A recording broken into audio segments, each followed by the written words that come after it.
Doctor Mohammad Yunus সাহেবকে বলবো আপনি ঘোষণা দিয়েই রাজনীতি করেন, এটা ভালো হবে। সেই ক্ষেত্রে জনগণের যে একটা আশা আকাঙ্ক্ষা ছিল যে আপনাকে নিরপেক্ষ জায়গায় দেখবে, আপনি তো সেটি পূরণ করতে পারেন নাই। তো সেই জায়গা থেকে আপনি ঘোষণাই দেন যে আমি রাজনীতি করছি, এনসিপির দায়িত্বে আছি। যে কি এমন হলো, জুলাই ফাউন্ডেশন থেকে সকল টাকা উধাও হলো, কোথায় কাকে দেওয়া হলো কোনো লিস্ট আপনাদের কাছে নাই। ইভেন আপনারা এটাও বলতে পারেন না কতজন আহত হয়েছে, কতজন শহীদ হয়েছে। এখানে কি আপনার ভোটের অধিকার নাই? এখানে কি নির্বাচনের অধিকার নাই?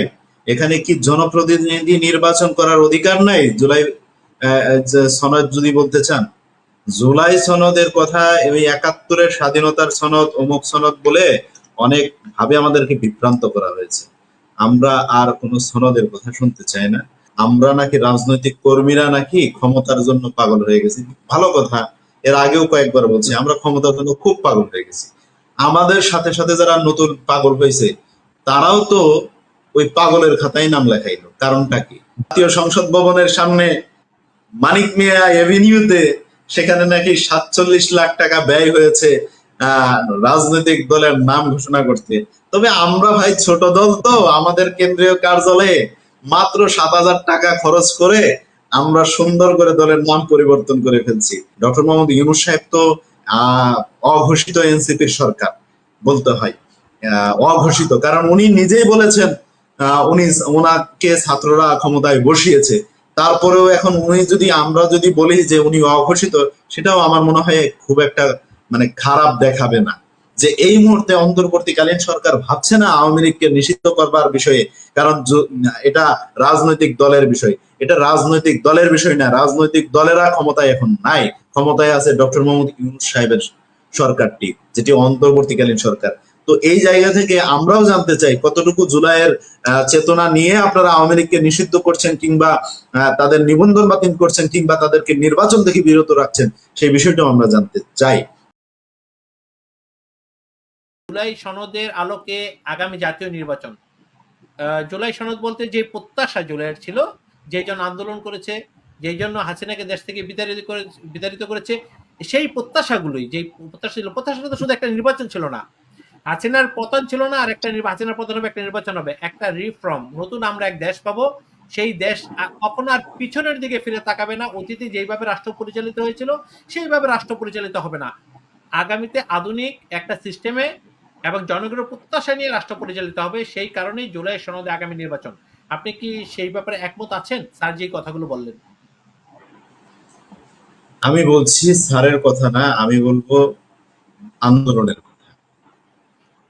স্যার যে কথা বলছে সেই কথার সাথে আমার কথা মিলও হতে পারে অথবা ডিভিশনও হতে পারে। দেখেন, আপনি বলছেন জুলাই সনদ, জুলাইয়ের সনদে যদি আপনি বলেন তাহলে সর্বপ্রথম বলতে হবে বৈষম্য, বৈষম্য নিরসন। দ্বিতীয়ত আমার বলতে হবে চাকরিতে কোটা। তৃতীয়ত বলতে হবে আমার ভোটের অধিকার। চতুর্থে বলতে হবে আমার ভাতের অধিকার, বাক স্বাধীনতার অধিকার, সকল অধিকারের কথা আমার বলতে হবে। তাহলে এখানে কি আপনার ভোটের অধিকার নাই? এখানে কি নির্বাচনের অধিকার নাই? এখানে কি জনপ্রতিনিধি নির্বাচন করার অধিকার নাই? জুলাই সনদ যদি বলতে চান, জুলাই সনদের কথা এই ৭১-এর স্বাধীনতার সনদ, অমুক সনদ বলে অনেক ভাবে আমাদেরকে বিভ্রান্ত করা হয়েছে। আমরা আর কোনো সনদের কথা শুনতে চাই না, আমাদেরকে যেন আর কেউ বিভ্রান্ত না করে। তো জুলাই সনদ, জুলাই প্রক্লামেশন, অনেক কিছু আমরা শুনছি। এত শুনতে শুনতে এখন কান ঝালাপালা হয়ে গেছে। আমরা নাকি রাজনৈতিক কর্মীরা নাকি ক্ষমতার জন্য পাগল হয়ে গেছি। ভালো কথা, এর আগেও কয়েকবার বলছি আমরা ক্ষমতার জন্য খুব পাগল হয়ে গেছি। আমাদের সাথে সাথে যারা নতুন পাগল হয়েছে তারাও তো ওই পাগলের খাতায় নাম লেখাইলো। কারণটা কি? আমরাই পাগল হয়েছি, আমরাই থাকি পুরান পাগল। আমরা পুরান পাগল ভাত পাচ্ছি না, সেই জন্য চিল্লাচিল্লি করছি। এখন নতুন করে পাগল হওয়ার আবার প্রয়োজনটা কি হলো? সেই জন্য রাজনৈতিক খাতায় আবার নাম লেখাইতে হলো। এতদিন অঘোষিত রাজনৈতিক দল ছিল, এখন ঘোষিত রাজনৈতিক দল হইল। কারণটা কি? বিএনপির চাঁদাবাজি করে, জামাত চাঁদাবাজি করে। ভালো কথা, তাহলে গতকালকে আমরা দেখতে পেলাম নারায়ণগঞ্জে একজন নারী, আমি আজকে বলতে বাধ্য হচ্ছি এনসিপির একজন, সেও এ ধরনের অপকর্মের সাথে জড়িত। শুধু তাই না, আমাদের বাংলাদেশের রাজনীতিবিদদের চরিত্র হলো চাঁদাবাজি, এটা পেশা, এটা ব্যবসা। Sorry to এটা say, আপনি আপনার অভিমত প্রকাশ করতে পারেন, কিন্তু আমি আমি এখনো সচ্ছ। বাস্তবতার পরিপ্রেক্ষিতে আরিফ ভাই, আমি কি বলতে পারি যে শেরাটন হোটেল যে ইফতারের আয়োজন হয়েছে ৯,৭০০ টাকা পার পার্সন, সেটা ঢাকা সিটি কর্পোরেশনের প্রশাসক নিয়োগের ক্ষেত্রে যে ১৫০ কোটি টাকার চাঁদাবাজি হয়েছে শুনেছি, সেটা থেকে হতে পারে, কিংবা বিভিন্ন নিয়োগ বাণিজ্যে যা হয়েছে সেটা থেকে হতে পারে, কিংবা জুলাই ফাউন্ডেশনের যে টাকা হঠাৎ করে উধাও হয়ে গেল সেই টাকা থেকে হতে পারে। আমি কি এই কথাগুলো বলতে পারি কিনা? আমি না একটু অবশ্যই বলতে অনুমতি চাই। পারেন, অবশ্যই বলতে পারেন, অবশ্যই। হ্যাঁ, জি। আমি বলছি, আগে আওয়ামী লীগ, বিএনপি, অন্যান্য যারা ছিল তারা নাকি শোডাউন করতো দামি দামি গাড়ি নিয়ে আর অনেক কিছু নিয়ে। হঠাৎ করে দেখতে পেলাম এনসিপির আমাদের সার্জিস আলম ভাই সম্ভবত ১৮৭ কিংবা ৫৭ এরকম একটা সংখ্যা হবে, কম বেশি হতে পারে, সেই দামি গাড়ি নিয়ে শোডাউন করলেন। পরবর্তীতে তাকে প্রশ্ন করা হলো যে এতগুলো গাড়ি আপনি পেলেন কোথায়, ভাড়াই হলেও তো এত ভাড়া আপনি দিলেন কোথায়? উনি ওনার প্রশ্নের জবাব দিয়েছেন ওনাকে নাকি ওনার শুভাকাঙ্ক্ষীরা এই গাড়িগুলো ওখানে ব্যবহার করার সুযোগ দিয়েছেন। তার পরবর্তীতে তাকে প্রশ্ন করা হলো তাহলে তেল খরচ দিল কে? তো বললেন তেল খরচ আমার শুভাকাঙ্ক্ষীরাই দিছে। এত তেল খরচও যদি শুভাকাঙ্ক্ষীরা দিতে পারে, গাড়িও দিতে পারে, তাহলে তো ডালমে কুছ কালা হ্যায়, কুছ না কুছ হ্যায় কোন স্বার্থ দিবে? বলতে এটা বলছিল হয়। স্বাভাবিক। নাম তারা প্রকাশ কোনো করতে, গাড়ি তো নিশ্চয়ই পরে নাম তো এরপর আর প্রকাশ করেনি। জি, তারপর আবার দেখলাম আরেকজন আমাদেরই ভাই আক্তার একজন গাড়ি নিয়ে শোডাউন করলেন, এরপরে চিন্তা করলেন সেটা নিয়ে যদি আমি সমালোচনার মুখে পড়ি, শোডাউন তো আমার করতে হবে, তাই উনি ব্যান আমি গাড়ি দিয়ে প্যান্টমে করলেন। যাবো। ব্যান গাড়ি দিয়ে শুরু করলেন। তো যাই হোক, শোডাউন অনেকভাবেই হয়।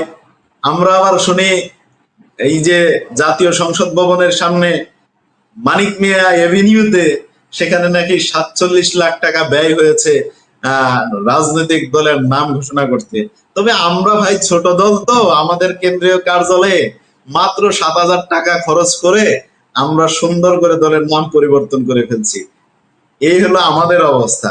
আমাদের ওরকম মানে আয়ের সোর্স নাই, আমাদেরকে কেউ ওইভাবে টাকা পয়সা দেয় না। হ্যাঁ, যদি বলতে পারতেন বিএনপির মতো বড় দল, জামাতের মতো বড় দল, এরা যদি হইতো তাহলে বলতে পারতাম হ্যাঁ তাদের প্রান্তিক পর্যায়ে ওয়ার্ড ইউনিয়ন পর্যন্ত কমিটি আছে, কমিটি থেকে ১ টাকা করে চাঁদা দিলেও তাদের এরকম বড় প্রোগ্রাম করা সম্ভব, আমরা সেই কথা হয়তো বলতে পারতাম। কিন্তু এনসিপির তো সেই কিছু নাই, তাদেরকে এখন অনেক শুভাকাঙ্ক্ষীরা টাকা পয়সা দেয়, তারাও ক্ষমতার স্বপ্নে বিভোর। যে জুলাইয়ের চেতনা নিয়ে যদি তারা সামনে আগাতে চায়, ডক্টর মোহাম্মদ ইউনূস সাহেব তো অঘোষিত এনসিপির সরকার বলতে হয়, অঘোষিত, কারণ উনি নিজেই বলেছেন ওনাকে ছাত্ররা ক্ষমতায় বসিয়েছে। তারপরেও এখন আমরা যদি বলি যে উনি অঘোষিত, সেটাও আমার মনে হয় খুব একটা মানে খারাপ দেখাবে না। উনি অঘোষিত এনসিপির সরকার, তো উনার দল যেটা আছে সেটার জন্য উনি কাঁদবেন, এটা স্বাভাবিক, ওনার দল গোছানোর প্রয়োজন। তবে ডক্টর মোহাম্মদ ইউনূস সাহেবকে বলবো আপনি ঘোষণা দিয়েই রাজনীতি করেন, এটা ভালো হবে। সেই ক্ষেত্রে জনগণের যে একটা আশা আকাঙ্ক্ষা ছিল যে আপনাকে নিরপেক্ষ জায়গায় দেখবে, আপনি তো সেটি পূরণ করতে পারেন নাই। তো সেই জায়গা থেকে আপনি ঘোষণাই দেন যে আমি রাজনীতি করছি, এনসিপির দায়িত্বে আছি, এটা ঘোষণা দিয়ে দেন, তাহলে ভালো হয়। পাশাপাশি আরেকটা কথা বলবো যে জুলাইয়ের চেতনা নিয়ে যেহেতু রাজনীতি করছেন, তো সেই চেতনা নিয়ে নির্বাচন হবে, তাহলে আমাদের আহত ভাইরা কি অপরাধ করেছিল তাদের এখনো পর্যন্ত ৭ মাস পেরিয়ে যাচ্ছে, হসপিটালের বেডেই তাদের থাকতে হচ্ছে, তাদেরকে কি বাসায় পাঠানোর কোনো সুযোগ সুবিধা আছে কিনা জানতে চাই। আর আরেকটা ঘটনা আমি বলতে চাই যে কি এমন হলো জুলাই ফাউন্ডেশন থেকে সকল টাকা উধাও হলো, কোথায় কাকে দেওয়া হলো কোনো লিস্ট আপনাদের কাছে নাই। ইভেন আপনারা এটাও বলতে পারেন না কতজন আহত হয়েছে, কতজন শহীদ হয়েছে, তাহলে টাকাগুলা গেল কোথায় সেটাও আমাদেরকে একটু জানাবেন। যেহেতু আপনারা জুলাইয়ের চেতনা নিয়ে সামনে নির্বাচন করবেন, চেতনাটা কোথায় গেল সেটাও আমরা একটু জানতে চাই। পাশাপাশি আরেকটাও কথা বলবো, জুলাইয়ের চেতনা যেহেতু এতই ধারণ করেন, সেনা ক্যান্টনমেন্টে প্রায় ৭০০-র কাছাকাছি এখানে আত্মগোপনে ছিল, তারা মানে প্রাণ হুমকিতে ছিল। এই প্রাণ হুমকিতে কয়জন আওয়ামী লীগের নেতাকর্মী ছিল শীর্ষ পর্যায়ে, ওবায়দুল কাদের ছিল কিনা, হাসান মাহমুদরা ছিল কিনা, সেই লিস্টটাও প্রকাশ করবেন। আর কে কে ছিল সেটাও একটু প্রকাশ করা দরকার। অবশ্যই যেহেতু আপনারা জুলাইয়ের চেতনা নিয়ে সামনে নির্বাচন করবেন, কতটুকু চেতনা আপনারা ধারণ করছেন সেটাও আমরা একটু জানতে চাই। আপনারা যেহেতু জুলাইয়ের চেতনা ধারণ করেন, তাহলে যাদেরকে প্রায় 2000-এর উপরে আসামি, খুনের আসামি, তাদেরকে জামিন দিচ্ছেন, কতটুকু জুলাইয়ের চেতনা ধারণ করে আপনারা জামিন দিচ্ছেন সেটাও আমরা জানতে চাই। পাশাপাশি আপনারাই বললেন যে এই মুহূর্তে অন্তর্বর্তীকালীন সরকার ভাবছে না আওয়ামী লীগকে নিষিদ্ধ করবার বিষয়ে, কারণ এটা রাজনৈতিক দলের বিষয়। এটা রাজনৈতিক দলের বিষয় না, রাজনৈতিক দলেরা ক্ষমতায় এখন নাই, ক্ষমতায় আছে ডক্টর মোহাম্মদ ইউনূস সাহেবের সরকারটি, যেটি অন্তর্বর্তীকালীন সরকার। তো এই জায়গা থেকে আমরাও জানতে চাই কতটুকু জুলাইয়ের চেতনা নিয়ে আপনারা আওয়ামী লীগকে নিষিদ্ধ করছেন, কিংবা তাদের নিবন্ধন বাতিল করছেন, কিংবা তাদেরকে নির্বাচন থেকে বিরত রাখছেন, সেই বিষয়টাও আমরা জানতে চাই। আমরা তো জুলাইয়ের চেতনা ধারণ করি না, আমরা 5 আগস্টের পরে বাংলাদেশে ঢুকেছি, আপনারা 5 আগস্টের আগে বাংলাদেশে ছিলেন। তো সেই ক্ষেত্রে আপনাদের কাছ থেকেই আমরা জুলাইয়ের আদর্শ শিখতে চাই। 71-এর স্বাধীনতার চেতনা আমরা শিখেছি আওয়ামী লীগের কাছ থেকে, জুলাইয়ের চেতনা শিখবো আপনাদের কাছ থেকে। এটা আমাদের ভাগ্যের লেখন, যায় না খণ্ডন। তো আমাদের ভাগ্যে এরকম বারবার কিছু কিছু লেখন থাকবে, আমরা সেগুলো খণ্ডাতে পারবো না। আরিফ ভাই,